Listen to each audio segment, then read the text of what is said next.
Welcome back, 821. So this morning, the man that you're seeing running on that video there, Jeremy Hilka, the former Joliet Catholic high school teacher who police have accused of traveling to meet with a child and grooming, remains hospitalized and is expected to turn himself in after an alleged encounter with a 19-year-old posing as a minor in an elaborate sting operation. Yeah, that encounter at a Joliet McDonald's was posted to Snapchat, and it has been viewed by people all over the country. Joining us right now is the retired detective and president of Be Sure Cyber Training, Richi Wistocki. Thank you so much for coming on. You're always great for these segments.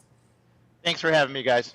All right, I want to talk to you. First of all, I know that the parents in that area, they had been concerned about this individual, Hilka, for quite some time. You've had a chance to speak with them. How are they feeling today? Well, let me back up, Anita. The concerns about this person, the parents are destroyed. Like their confidence is really shaken, and they thought they knew this person, and that's the biggest thing that all parents and all schools need to understand, that these predators live in the darkness. When I had over 300 cases that I've done in my career, when we did search warrants on these houses, their wives didn't know, their kids didn't know, their families didn't know. So how is a school supposed to know? They lurk in dark, very dark places until they're brought to the light. Nobody even knows they're there, that they exist. All right, so this particular group, Save Our Siblings, says that it was inspired by the TV show To Catch a Predator. Now, we all know that series. It was filmed in a controlled environment, marshals standing by. How concerned are you that groups like this, these vigilantes, for lack of a better term, are putting themselves in danger? I'm very concerned about this, Scott, because what happens is these teenagers or young people don't know what the protocols are. You know, when we do these cases, we can't talk about sex. We can't set the meat. We can't. There's things that our protocols set forth in the Internet Crimes Against Children Task Force. There's 5,000 trained people like myself out there doing this work. And when you have vigilante groups doing this, what if the guy was a concealed carry? What if the guy carried a knife and they think it's funny? These vigilante groups don't know the dangers that are lurking with these people. And we've taken off people who have had guns and cache of weapons.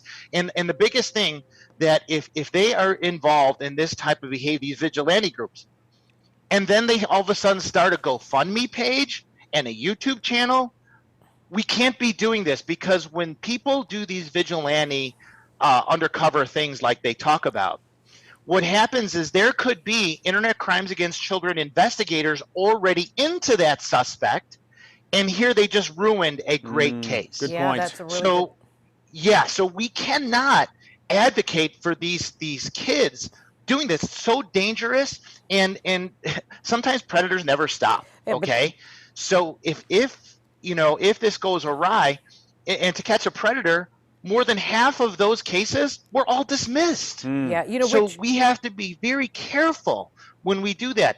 These vigilante groups, if they want to go do that and have chat, again, we can't use somebody else's picture without their permission. We can't talk about sex. We can't set the meat. They can report it to the National Center of Missing and Exploited Children at cybertipline.org. When it goes to the National Center, they do the background on the suspect, and one of 5,000 people like myself will get a cyber tip. You know, we were in Naperville. The way we combat this is that we taught parents, we taught students, we taught faculty on what to look for and how to be safe. Now, today I'm in Lockport. So Lockport Police Department has become very progressive, and we're doing the same things in all the schools there. All right, well, talk to us about that really quickly, because we're running out of time, but I want to ask you, we want to give parents some tips.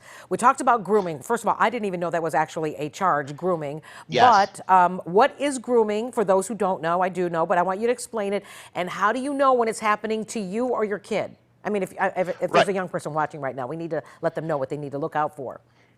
Yes. So what the grooming statute, it's been into effect probably for the last 10 years.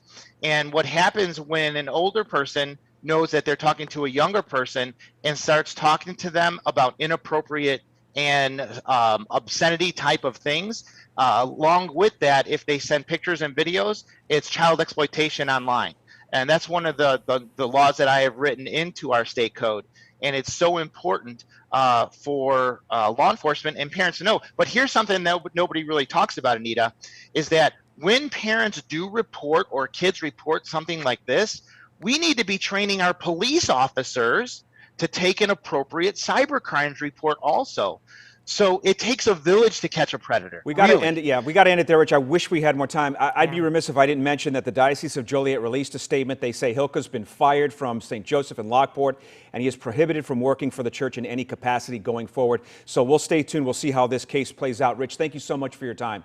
Thank you, Rich. Thanks for having me, guys. Good All stuff. right. So obviously,